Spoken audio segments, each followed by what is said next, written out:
What up, YouTube? I am back at you with another video. It is an early one today because I was off work, but today I'm going to talk about the importance of Jason Witten being back. And I didn't have a channel then, but I talked to DMVL probably a lot about it in 2018. I was ready for Jason Witten to retire so the tight end room could grow and get younger and more athletic. Because that's when I still had the thoughts Rico would take the next step. He hasn't done it. Blake Jarwin, for the most part, is stepping into that role, and I think he's going to be even better this year. But my thoughts of Jason Witten coming back has nothing to do with him, his ability to play football.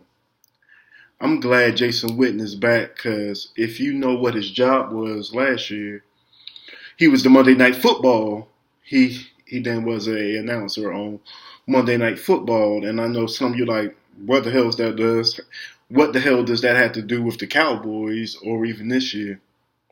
If you know what the announcers do the last couple of days of the week, they go to the facilities of the teams and they find out what they're doing, which plays they're going to run, all their concepts.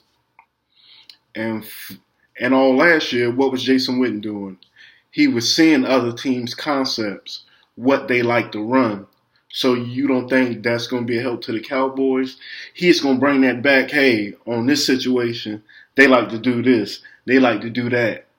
He knows first. And I know everything won't be the same from last year. But unless it's a whole new coaching staff, it's not going to be too much different. And to me, that's a big key. And I don't think anybody's even ever thought about that.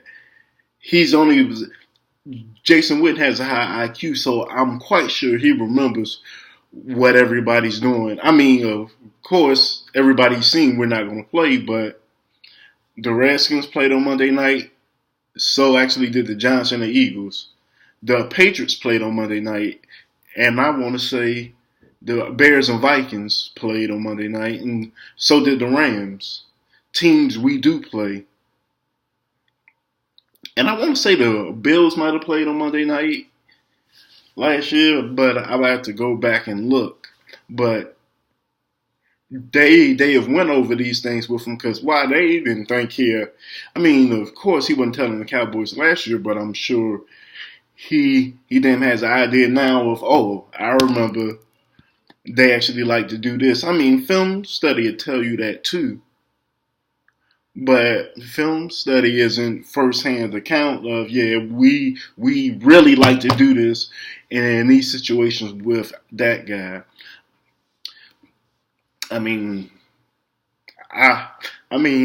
Actually been thinking about this for a while. I'm like, yeah. Even on the field, like I said, I like him in 3rd and 4. He's a reliable guy. He's going to catch the ball. He's going to run a perfect route. He's going to block. Even though they say by all accounts he's looking good as he's looked, but he's still 37 and an injury can happen and it's going to take him longer to heal. So, I love what we got at tight end personally. But that is how I feel about that. Tell me if y'all see it any different as far as his knowledge from coming from out the booth to in the booth. From a player standpoint, I guess you can say, well, Gruden knew the same thing, but it is quite different when your whole team is trash. Sorry, Raiders fans, but actually Gruden got rid of a lot of their best players for actually who actually he wanted. So that's a lot different. He's totally installing a whole different thing. And I think the Raiders will be a little bit better. I think the Raiders will be a little bit better than what they was last year, but I don't really care to talk about them. But that is how I feel. And a quick hit on a few subjects before I get out of here. Zeke's in day 4 to hold out.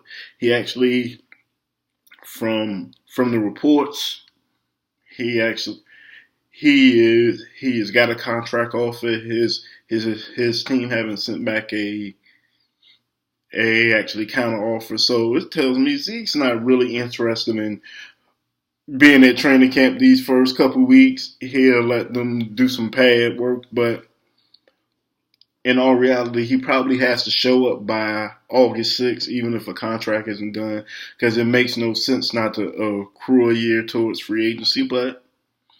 And I don't see him as holding out the whole season. He may a week or two. I mean, I don't even think he's going to get to that personally, but you never know. But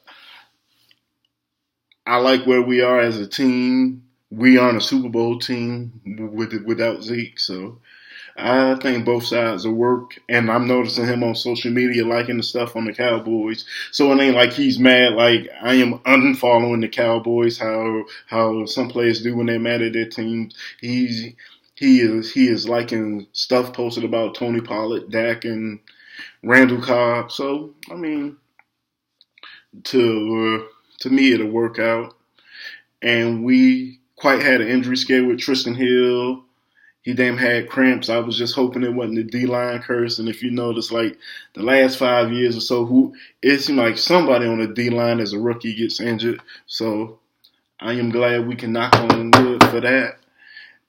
And actually, so far, the rave reviews at camp has been for Dak, quote unquote, he's being more accurate.